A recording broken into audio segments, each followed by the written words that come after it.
Okay, welcome to the commentary for Double Standard. Now, this letter caused some interesting discussions in my San Francisco class. And there were two main topics. One topic was the topic of families and individuals. And the other topic was double standards for men and women.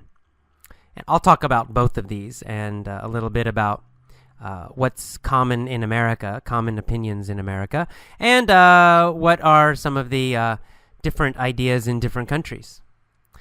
So first, this topic of family and individuals. Most people know that American culture, American society, values individualism or individuals. And we have an idea that adult individuals should make their own choices. And they should not worry about what other people think, even their families. And as you get older, this becomes stronger and stronger. So when I read this letter, for example, and I saw this woman is in her mid-50s, middle 50s, so she's probably, 55 years old. And she's worried about what her family thinks about her new boyfriend. My first reaction, I thought, this is very strange. This is an older woman. Why does she care about what her sister and her parents think? She should just do what she wants. She's an adult woman. This is crazy. And that's a common American reaction. We have an idea in the United States that when you're an adult, you should be independent. You should make your own decisions. You should not ask your parents for advice all the time. You should not live with your parents when you're an adult, right? That's a very common, strong view. This is very interesting because in classes that I've had before, there's a very interesting difference in culture here, especially this idea of living with your family. Some cultures, people continue to live with their families until they get married. So if they're 30 and they're not married, they still live with their parents. If they're 35 and they're not married, they're still living with their parents, and that's normal, and which is fine. There's not a right or wrong answer here, not better or worse, but it is a big difference. In the United States, that is seen as very negative. There's a strong feeling that you should not live with your parents when you're an adult. So, for example, in my own life, I went to university when I was 18. And then I graduated university. I was 22, I believe. And after that, I got my own apartment, and I never lived with my parents again. I didn't want to live with my parents, and my parents did not want me to live with them.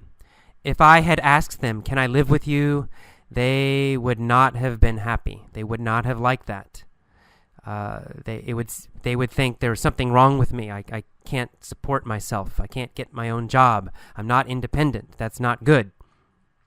So, and for me, wouldn't like it because I don't want to live with my parents, and I'm an adult. I don't want them telling me what to do or anything like that.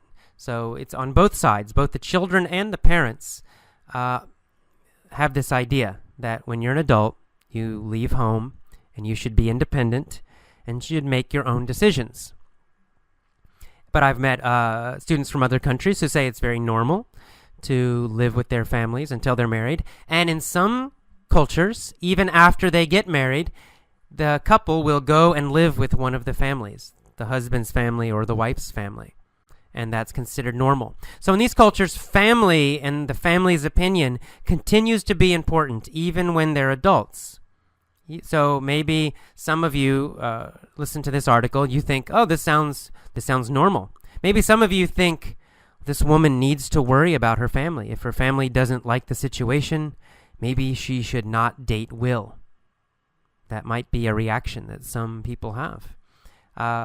However, Abby's answer is probably the normal answer most Americans would give, which is stop worrying about your family's opinion. Don't be a people pleaser. Do what you want.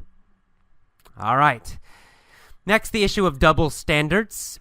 This was the second topic we discussed in my San Francisco class. And the double standards refers to men and women and the fact that there are double standards for men and women when dating. If a man dates a lot of women and it's often no problem. People don't criticize him. In fact, sometimes they think, hey, he's a cool guy. Look at all those girlfriends he has. This is great. What a good guy. And in some cultures, this double standard is very strong, right? Men can date a lot of women and people think it's good. On the other hand, if a woman dates a lot of men, then she's bad. She's a bad girl. And people criticize her. And people don't like it. And that's clearly a double standard, right? That's the definition of double standard. Two different rules for the same situation.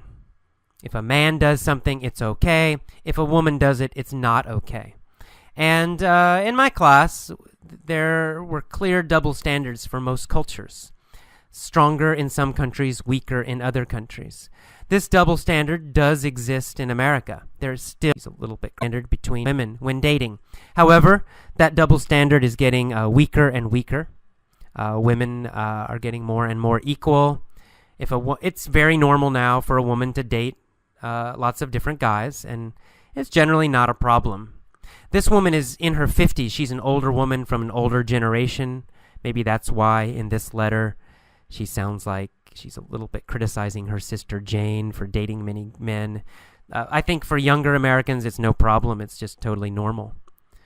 So this double standard is not so strong in America, getting weaker all the time.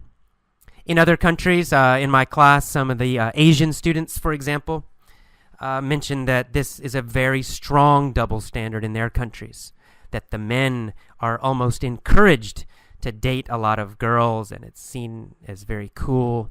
But if a woman even has sex before she's married, something's wrong with her. She's a bad girl. Everybody criticizes her. And it's a strong double standard. I guess the good news is most of them did mention that it's improving in all the countries in my class that were represented. The students did say it's getting better. It maybe it's still bad, but the double standards are improving in most places in the world, and that's good. Well, okay, those are our topics. That's our commentary for this letter. Hope you enjoyed it. See ya for the next lesson. Bye-bye.